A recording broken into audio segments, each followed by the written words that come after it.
같은 사람들이 싸우고 있었습니다. 그래서 그 사람들에게 왜 이렇게 싸우냐? 그리고 왜 그렇게 싸우는지를 물었습니다. 그랬더니 그들이 하는 얘기가 잘하려고 싸운다. 그러고 이야기를 합니다. 그래 대부분 사람들이 다투는 이유 중에 하나가 잘하려고 싸워요. 잘하려고. 뭐 잘하려고 생각하면 굳이 싸울 일이 있겠습니까? 그런데 잘하려고 싸울 이유는 또 있을까? 차라리 잘 안 해도 안 싸우는 게 낫지. 그러니까 의외로 많은 사람들이 잘하려고 싸우는 일들이 많습니다. 아마 빌립보 교회에도 잘하려고 싸웠나 봐요. 왜냐하면 사도 바울이 자랑할 만한 교회거든요. 나의 자랑이요 면류가 아니다.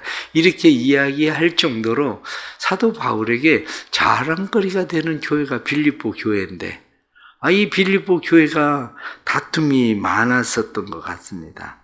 왜냐하면 오늘 성경 본문에 나타나는 말씀을 보면 사도 바울이 빌립보 교인들에게 그러므로 그리스도 안에서 무슨 권면이나 사랑의 무슨 위로나 성령의 무슨 교제나 긍휼이나 자비가 있거든 서로 잘하려고 이들은 지금 이렇게 권면하고 그리고 위로하고 교제하고 긍휼이나 자비를 베풀려고 하는데 문제는 이들이 그렇게 하면서 다툼을 벌이고 있는 그런 교회였다는 거죠. 그러기에 성경의 4장에 나타나는 말씀 4장 2절 말씀을 보면 내가 유오디아를 권하고 순두개를 권하노니 주 안에서 같은 마음을 품어라. 같은 마음을 품어라. 이렇게 이야기합니다. 오늘 2절에 나타난 말씀도 마음을 같이 하여 같은 사랑을 가지고 뜻을 합하여 한 마음을 품어. 이 말씀을 보면 빌립보 교인들이 지금 마음을 같이 하지 못하고 있는 거죠. 같은 사랑을 갖지 못하고 있는 거예요. 마음을 한 마음으로 품지 못하고 있는 겁니다. 그렇기 때문에 빌립보 교인들을 향해서 사도 바울은 이야기하기를 너무 잘하려고 하는 거 아니니? 혹시 그렇게 물어보고 있는지 몰라요. 너무 잘하려고 하는 거 아니야? 그런데 너무 잘하려고 하다가 지금 싸우고 다투고 그러고 있는 것 같아. 이렇게 지금 사도 바울이 이야기하죠. 왜냐하면 3절 말씀에 아무 일에든지 다툼이나 허영으로 하지 말고 다툼. 이 사람들이 지금 무슨 일을 하고 있는데 다툼이 벌어지고 있는 거예요. 허영. 이렇게 성경에 나오잖아요. 이 허영이라고 나오는 말씀은 케노독시아. 이렇게 되어 있습니다. 케노독시아란 말은 망상이란 얘기. 망상, 자만. 그러니까 사람들이 자기 착각에 빠져 있는 거예요. 이게 잘하는 거다. 이것만이 옳다라고 때로는 사람들이 자기를 드러내고 자랑하고 그것만을 주장하는 이런 상태에 빠져버린 거죠. 그래서 겸손한 마음으로 각각 자기보다 남을 낮게 여기고 다른 사람은 더 귀하게 여겨라. 이렇게 말씀하고 있죠. 그렇습니다. 우린 살면서 문제가 어디에 있느냐면 잘하려고 싸워요. 그런데 잘하려고 그렇게 싸울 필요 없어요. 그래서 어느 교회에서는 그러더라고요. 코로나 때처럼 교회가 조용해 본 적이 없다고. 코로나에 사람들이 모이지를 않으니까 맨날 교회가 뭘 잘한다고 뭐 교회가 일한다고 매일 그렇게 싸워대더니 코로나 때 얼마나 교회가 조용한지 와서 조용히 예배만 드리고 그냥 가고 그래가지고 너무 좋았다고. 이게 무슨 일입니까? 그러니까 성경이 우리에게 말씀하고 있는 이 말씀을 보면 우리에게 말씀하고 있는 것이 원망과 시비가 없이 하라. 이렇게 성경이 말씀하죠. 내 말씀에 우리에게 무엇라고 이야기하냐면 뜻을 합하여 2절의 말씀을 보면 뜻을 합하여 이렇게 되어 있습니다. 뜻을 합한다는 것이 쉼푸스코스라고 되어 있어요. 쉼푸스코스는 쉼푸스케에서 나온 말이에요. 한 호흡, 같은 호흡. 아니, 사람이 어떻게 한 호흡을 합니까? 같은 호흡을 합니까? 그런데 사람이 한 호흡, 같은 호흡을 할 때가 있어요. 언제냐면 찬양할 때요. 찬양을 부르는 사람들은 같은 호흡을 쉬어야 돼요. 찬양을 부를 때 숨을 쉬어야 될 때 같이 숨을 쉬어야 돼. 같이 숨을 내쉬고 같이 숨을 들어 마시고, 이게 쉼프스코스예요.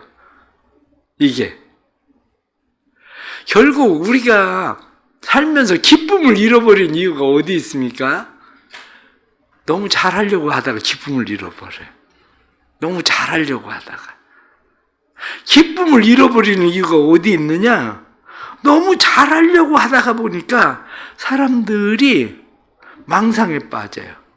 내가 하는 일이 잘하는 일이라고, 더 잘하는 방법이라고 사람이 망상에 빠져요. 그러나 우리는 세상을 살아가면서 이러한 때 다시 생각을 해야 됩니다. 우리가 어떻게 해야 정말 기쁨으로 사는 일인가? 사도 바울은 오늘 빌립보서 2장에 우리에게 그 비결을 다시 또 가르쳐주고 있습니다.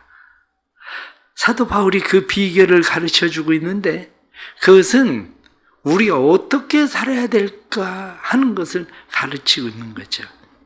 프랑스에 샤를 황제가 있었습니다. 프랑스의 이 샤를 황제가 그때 당시에 유명한 따소라고 하는 시인이 있었는데, 따소라는 시인에게 물었습니다.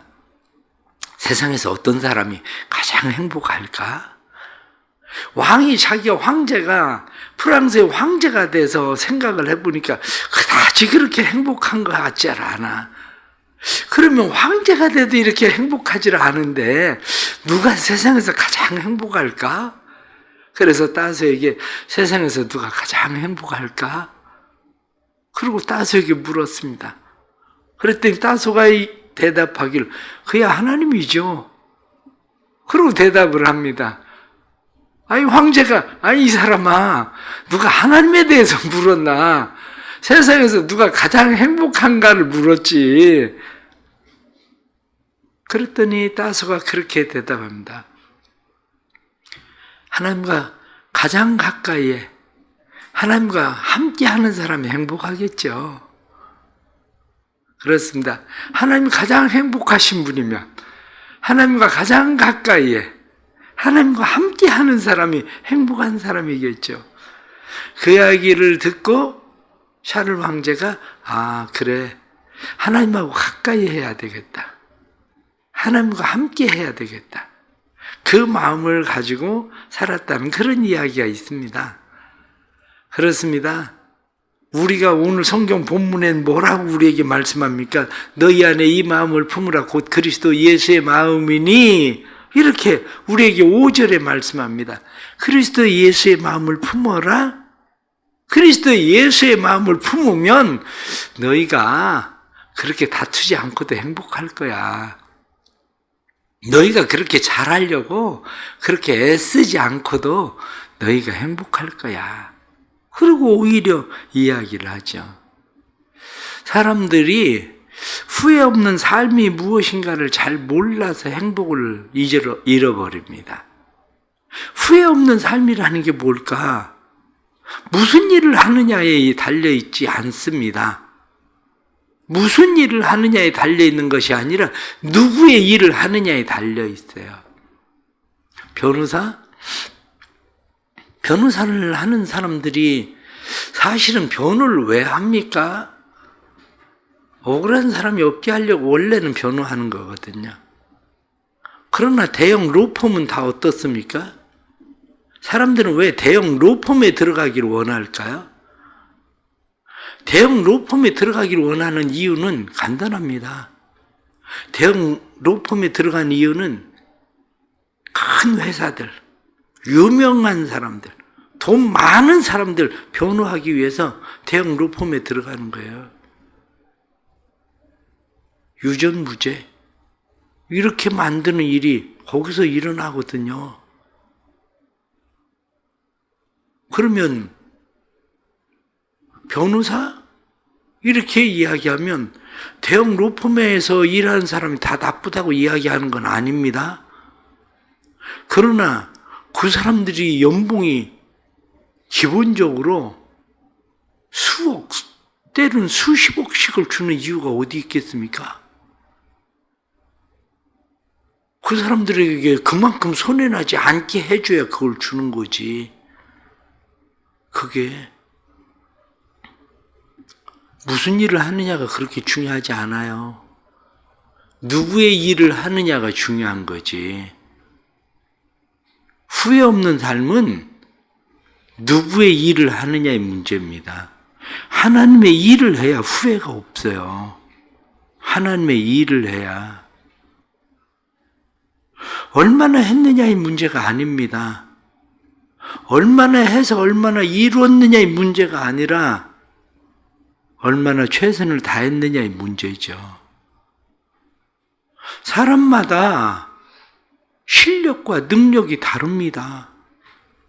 실력과 능력이 다르다는 이야기는 머리가 좋은 사람들은 그냥 책 한 번 봐도 시험을 잘 봅니다.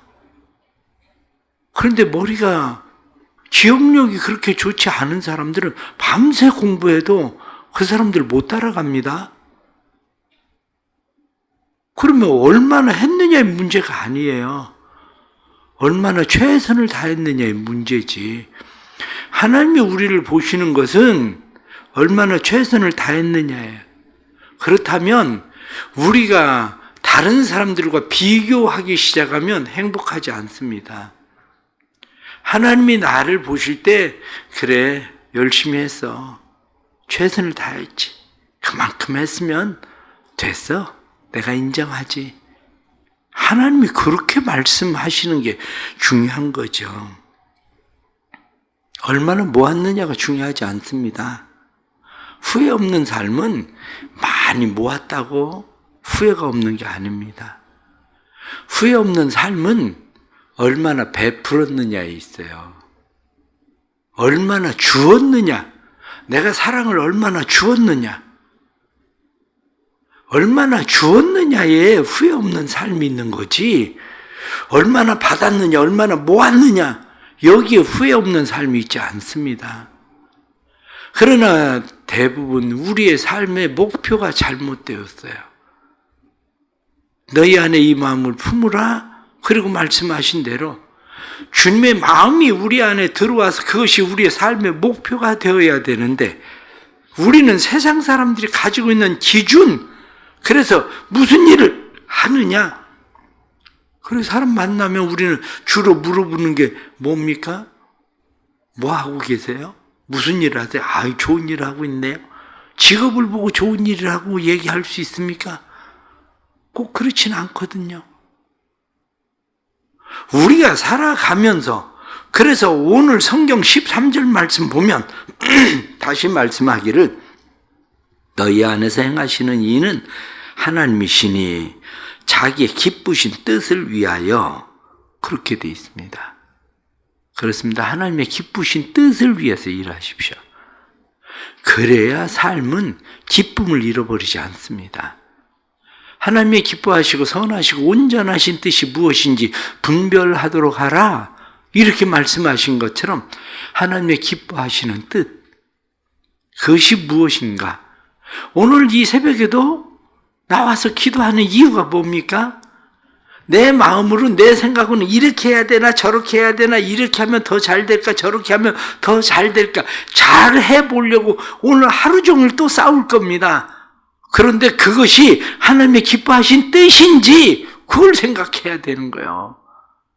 그게 하나님의 기뻐하신 뜻이니? 너 그거 이루는 일이 하나님이 정말 그렇게 싸워가면서 그 이루는 것이 하나님이 기뻐하시는 일이니? 그 싸워가면서 그거 그렇게 얻는 것이 하나님 기뻐하시는 일이니? 그걸 물어보시는 하나님이 기뻐하시는 뜻, 그걸 우리에게 물어보지 않아요. 그리고 그 다음에 14절 말씀 보면 모든 일을 원망과 시비가 없이 하라. 원망과 시비가 없이.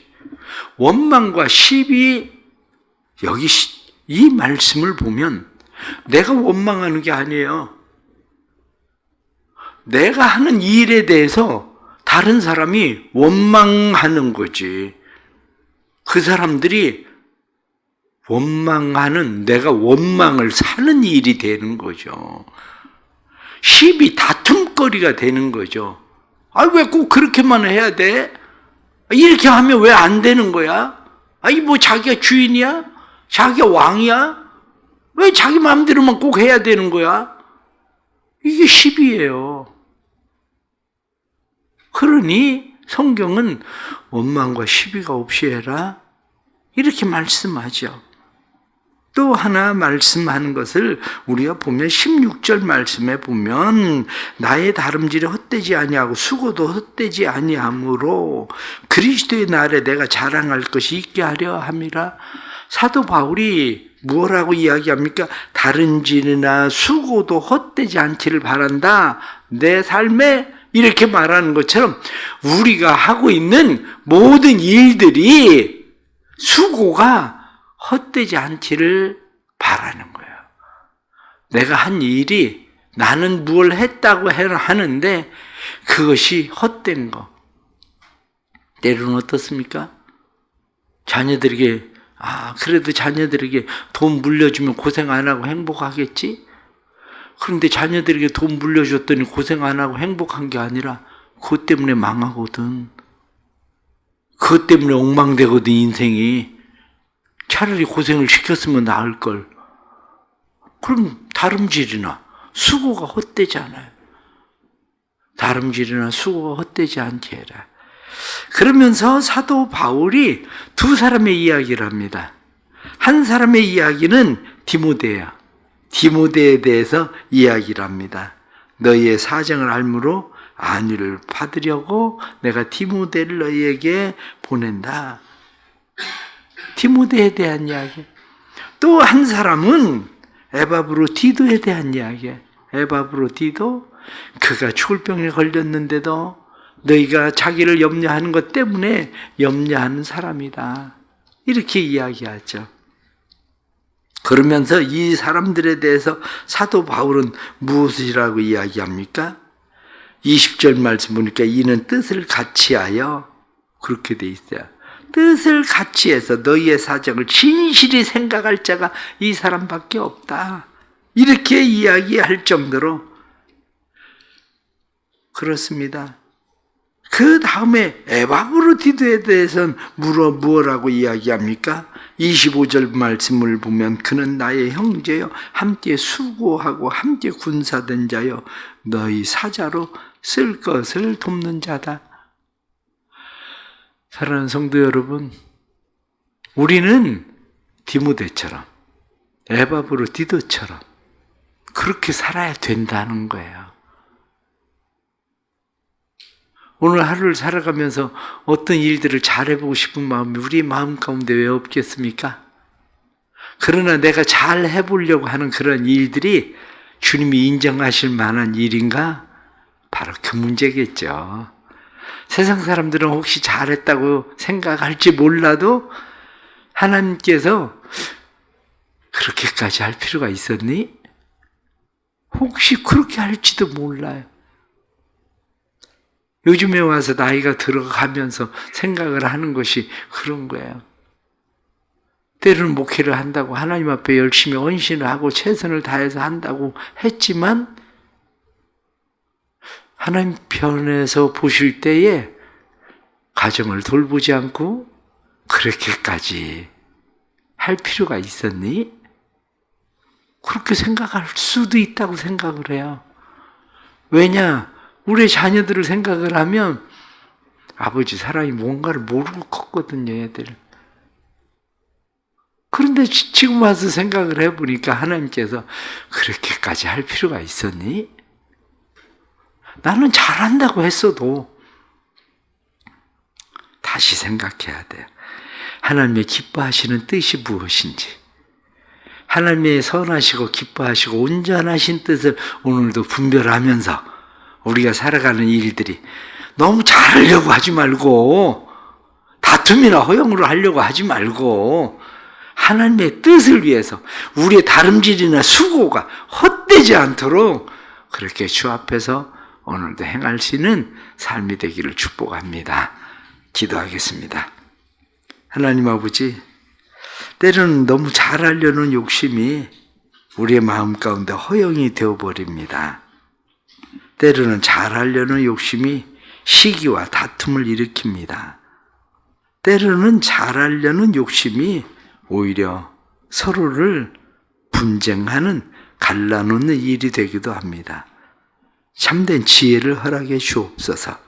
디모데처럼, 에바브로 디도처럼 저희들에게 그러한 믿음을 주옵소서. 그래서 하나님 앞에서 살아가는 일들이 하나님이 기뻐하시는, 하나님이 보시기에 선한 하나님의 뜻을 이루는 삶이 될 수 있도록 도와주옵소서. 또 새벽에 주님 앞에 나오게 하시니 감사합니다. 오늘 하루를 살아가는 일들이 하나님의 기뻐하시는 뜻이 우리 안에 담겨지게 하여 주옵소서. 너희 안에 이 마음을 품으라 곧 그리스도 예수의 마음이니 말씀하신 대로 우리 안에 예수 그리스도의 마음을 주옵소서. 그래서 진실함으로 다른 사람을 나보다 더 낮게 여기고 그리스도의 복종하심처럼 우리도 주께 복종하며 행할 수 있도록 도와주옵소서. 은혜 가운데 주의 백성들 살게 하시고 오늘도 믿음으로 행하는 일들마다 믿음의 열매 되게 하시는 은혜를 허락해 주옵소서. 연약한 자들이 날마다 강하게 하시고 강건하게 하시는 성령님의 위로하심이 있도록 도와주시고 오늘도 믿음으로 행하는 일들마다 하나님이 하나님 되심을 보게 하시는 믿음의 기적의 삶들이 나타나게 하여 주옵소서. 성령님 우리와 함께 하시고 우리의 삶의 주인 되어 주시고 우리를 선하게 이끌어 주시고 특별히 연약한 자들, 병든 자들 치료하여 주시고 회복의 은혜를 허락해 주옵소서. 예수 그리스도의 이름 받들어 간절히 기도드리옵나이다. 아멘.